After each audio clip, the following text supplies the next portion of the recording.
We just want to show what we're about. You know, like social media and stuff, there's only so much you can get across in terms of your personality. And I think for a way for us to get across what we're like and what we're like with each other for the fans to see.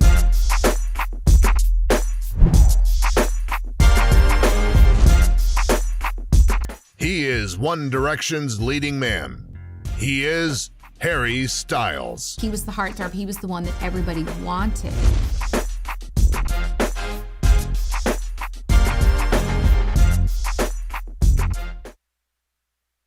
So Harry was always the fun guy. So when we were backstage at X Factor, you'd be knocking around trying to find out your bits of gossip as a journalist. And I remember one story saying, oh, well, Harry's gone missing. And I was like, well, where's he gone missing? And he'd apparently been snogging one of the production people in a cupboard. And so you were constantly checking. People backstage were checking cupboards to see if Harry was in there snogging one of the costume girls or one of the runners or whoever it was. Harry's a lot of fun, and I think you just gravitate towards someone like that.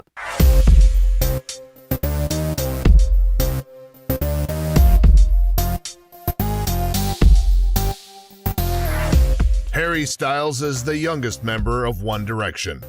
His curly hair, along with his sweet yet mischievous demeanor, has made him a fan favorite.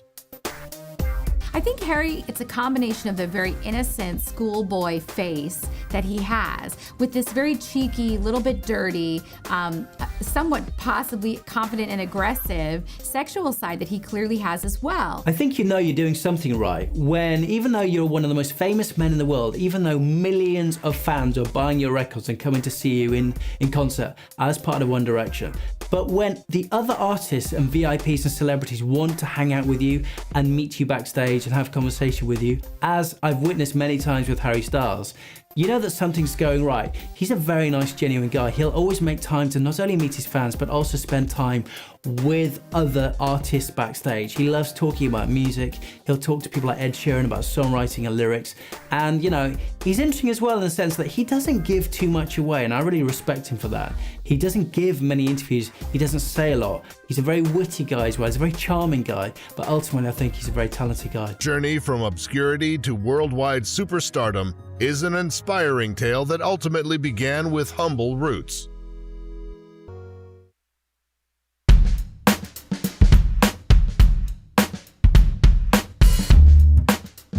Harry Styles was born in Worcestershire in the UK in February 1st, 1994. Styles was raised in Holmes Chapel, Cheshire, after his parents moved there along with his older sister, Gemma, when she was a baby. He attended Holmes Chapel Comprehensive School as a youngster. At the age of 7, his parents sadly divorced. He was raised by his mum, Anne, with his sister Gemma. But it was pretty obvious to everyone at school, at his comprehensive, that he was a good-looking boy who had talent. He could sing, he could perform, and he was loved by both staff and pupils. And I think it was obvious he was a star in the making. He talks about when his mum and dad split up and says he remembers crying and being really upset at the thought that they weren't going to be together anymore. But I think he's been quite open-minded. They've got quite a liberal family, and when she got together with her next husband, he was really pleased when the husband proposed. So I think he's close to everyone in his family, and I think they've brought him up in a way that is kind of anything goes. Harry grew up in his household listening to classic bands like the Beatles, rock and roll icons like Elvis Presley. I mean, for a young guy of the late 90s and noughties, he was loving music from the 50s and 60s, and I'm sure that has also gone on to basically form the Harry Styles we have today. He is a rock star, in my opinion, in the making. Many people could say that he will be the next Mick Jagger, but whilst working part-time at the age of 16 at the W. Mandeville Bay. In common with the Beatles, the kind of hysteria that there is surrounding it, but it's quite telling that he talks about how One Direction are going to have to change their sound slightly, because you could imagine he's the one I think will get a bit fidgety later on and start thinking, no, we got to be playing some serious songs. I don't want us to be playing cheesy boy band numbers. So I think Harry is one to watch in that respect. There's that great performance he did at a friend's wedding where he performed with his band. You know, he formed White Eskimo whilst he was a teenager at school in the comprehensive school, and he really does release his inner rock star in that performance. It's a classic Bryan Adams 80s hit record.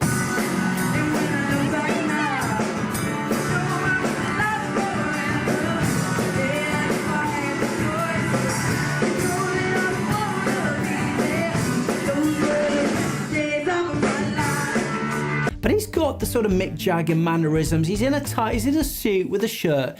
He looks suited and booted, but he looks like he could be the next big rock and roll star. I mean, he should have been listening to pop, electro, or just listening to R&B or a bit of Rihanna, but no, he's on stage giving us some classy Bryan Adams, and I, for one, was convinced. In 2010, Harry Styles managed to make it through the initial rounds of the X Factor auditions. He ended up in front of thousands of fans and X Factor judges Simon Cowell, Nicole Scherzinger, and Louis Walsh. His audition was Special.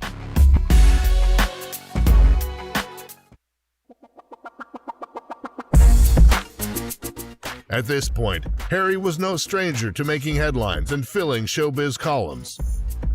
When he started dating X Factor presenter Caroline Flack, the showbiz world had a field day reporting the story, as there was such a big age gap between the two. Now, Harry and Caroline got to know each other on the X Factor because she hosted the spin-off show Extra Factor. And there were rumours that came out about those two getting it on, and no one quite believed it because there was Harry, who was 17 at the time, she was 32, quite well connected, and so to put her and this young guy from One Direction together, people didn't quite believe it. Then stories came out that they'd all been at a rap party for X Factor. They'd snogged. He'd said that he fancied her for a long time. So in interviews, he was quite clever, Harry, because he'd just keep quite cheeky, quite charming. And I think he's one of those people that he thinks if he puts the name out there enough and expresses his interest, then he might win. And he did. You know, going after a woman when you're 17 who's 32 years old, and by all accounts he pursued her relentlessly, is something that most people, most men would certainly admire and say, you know, good on ya. I think it's one of those things where people were perplexed as to why he would date her. But look, he's a 17, 18-year-old boy. Here's a girl, I say girl, a woman, who's kind of like experienced, you know? And of course he would fall for her. You know, it's kind of part of growing up. That would normally be hidden away from your family and friends. But sadly, every grisly aspect was revealed, and it wasn't pretty. He seems to like his women older, and actually he said that his cut-off point would be 40-something. Do you know, it's pretty old. I don't know what it is about the older women that he likes, but he really does go for them. I think a lot of people like myself found it disturbing, not necessarily a 13-year age difference, but the fact that he was only 17 and she was 32. And Caroline Flack actually got a lot of hate mail, death threats. She got a lot of bad press for the fact that she was, in fact, dating and possibly sleeping with such a young boy. There were lots of paparazzi shots of them emerging from each other's places in the morning, which kind of fueled a lot of the speculation that they had, in fact, a sexual relationship. And I think it disturbed a lot of people. The fact that he was only 17 and she was clearly a mature woman of 32. What it did for Harry, though, was kind of cement in people's minds that he was the Lothario of the group. He was the heartthrob. He was the one that everybody wanted. I remember seeing a picture of Caroline going to his house at night. He was waiting, there was a picture, he was waiting outside his house for her, clearly, with a Tesco carrier bag. So he'd obviously done some shopping to cook a romantic meal. And then a few minutes later, so he goes in, then a few minutes later you see her kind of sneakily going into the same house with a pillow under her arm, which is a bit weird. I don't know why she was bringing her own pillow to his house. And then the Paps were waiting outside the next day and they didn't emerge until several hours later. So that's when people really knew that something was properly going on between those two. And the press went mad for it because it was, you know, it was a really successful new boy band, a TV presenter who you'd think, what are you doing? Is this good for your career? You know, there was so much criticism for her, calling her a cougar and saying, what are you doing with this young boy? People interviewed his mum saying, do you agree with your young son being corrupted by this woman? And the mum came out and said, you know, we're quite a liberal family. Whoever Harry wants to go out with, I had an age difference with Harry's dad, so she refused to be drawn on it. But yes, Harry and Caroline, or Haroline as they were known for a while, they went on for several months, and it was only when Harry and One Direction went to the States that it had to come to an end.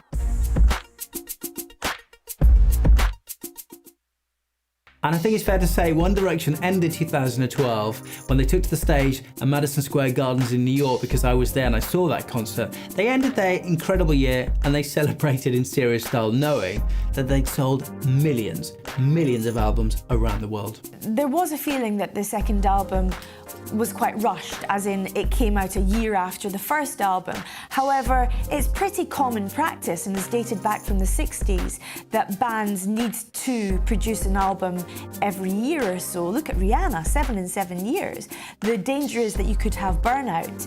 But when you look at Live While We're Young, the main single from the second album, I don't see how you could possibly argue that it wasn't a success and it wasn't good, because it was a huge hit. Ultimately, there's such a hunger for One Direction fans to have more from their idols that you really had to produce an album a year after the first. Otherwise, people would be really frustrated. It's just flattering. It's just nice to know you're getting supported for something you love doing, and we're just 5 young lads that, you know, love singing and women performing, and we love women, and women seem to really general. I promise. We love women, and women seem to like us. So I think she's admitted is about him, and she knew from the moment he walked into a room that he was trouble. But sometimes the magnetism towards a bad boy is pretty strong, and it was for her. She couldn't help herself. Barry, the boy with the curls. Liam. I like it. Why is that? He's cute, he's charming, he's good looking, you know, he's got the dimples. Who wouldn't love it? He's the youngest as well. Yeah. There's a history of boy bands are the youngest, isn't there? I said that at the start. What is it about Harry Styles that makes him popular with the ladies? Well, I guess it's a combination of everything, really. When you have the looks, the confidence, the swagger, he's a good-looking boy, he's got the cheeky chappy thing going on as well, and he can sing, he's a talented guy. But also, having met him quite a few times, he's a very humble, genuinely lovely, nice guy as well. When you meet him, he shakes your hand and introduces himself by name, even though we're all aware who he is. He'll always say, "Hi, I'm Harry." But it was obvious from that very first audition that the women and girls were gonna love young Harry.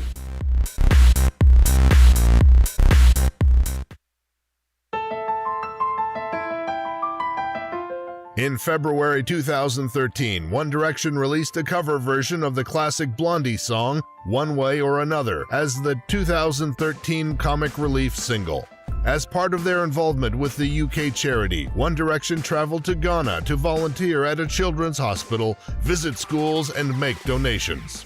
They had the biggest young band in the world, basically marketing for them. Goodness knows how many girls picked up the phone and donated a £5 because they're in love with Harry Styles. And it was also great for the boys to show that they had this caring side. They were shown on video going to Africa and working with kids who had AIDS, who were dying, who had malaria.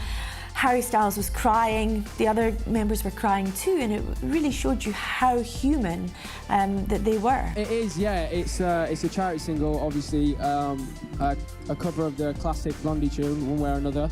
And yeah, we're just... Stars who make it when they're very young go off the rails because they don't realise how lucky they are, what an opportunity they have. Now, how much better a way to realise it than flying One Direction out to Africa, seeing children and mums dying in the most humble of conditions. Poverty is everywhere, malaria, AIDS, rife. And you could see that they really had this moment where they broke down in tears, and you felt sorry for them because it's a lot to deal with. If you're a teenager or 20 years old and you suddenly see death and you're staring it in the face, it's a huge thing. But you did get the feeling this would bring them down to earth with a huge bump, and that One Direction would keep their feet on the ground in future because they realise how lucky they are. One Direction embarked on their second concert tour in February 2013, the Take Me Home Tour. The tour consisted of 100 shows in Europe, North America, and Australia. Ticket sales reached 300,000 within a day of release in the UK and Ireland, which included a 6-date sellout at London's O2 Arena. In the Australian and New Zealand markets, tickets grossed $15.7 million, with all 190,000 tickets being sold for the 18 shows to be held.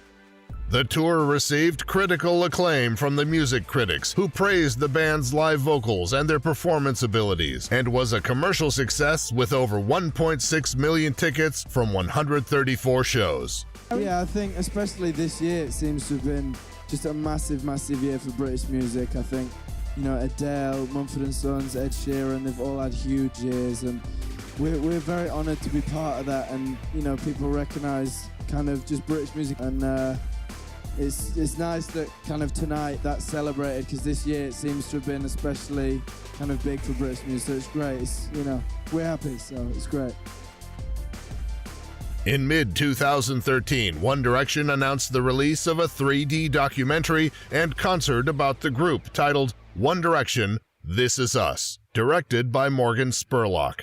You know, that you suddenly realize that it isn't just a British or an American phenomenon, that once they get outside of the country, everywhere they go, they're being chased by hordes of fans. We were in Mexico City and there's 5,000 people camping outside the hotel.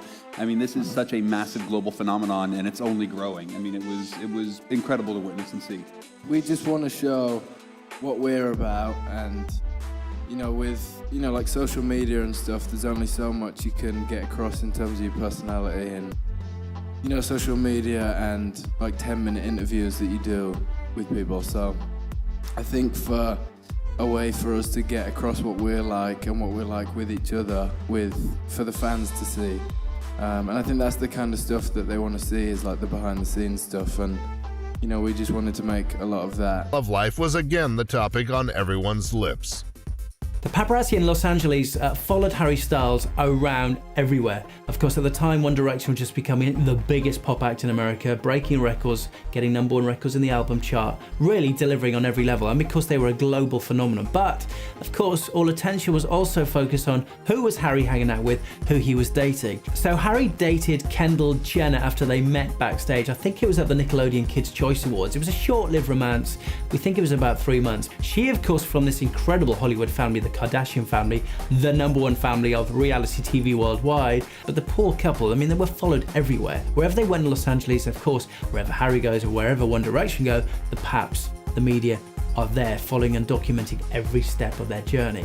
Apparently they were sweet together, they enjoyed each other's company. There's a 2-year age gap between the two of them, but with work commitments for both of them, especially him and his incredibly grueling schedule, it soon fizzled out, but apparently they are still good friends.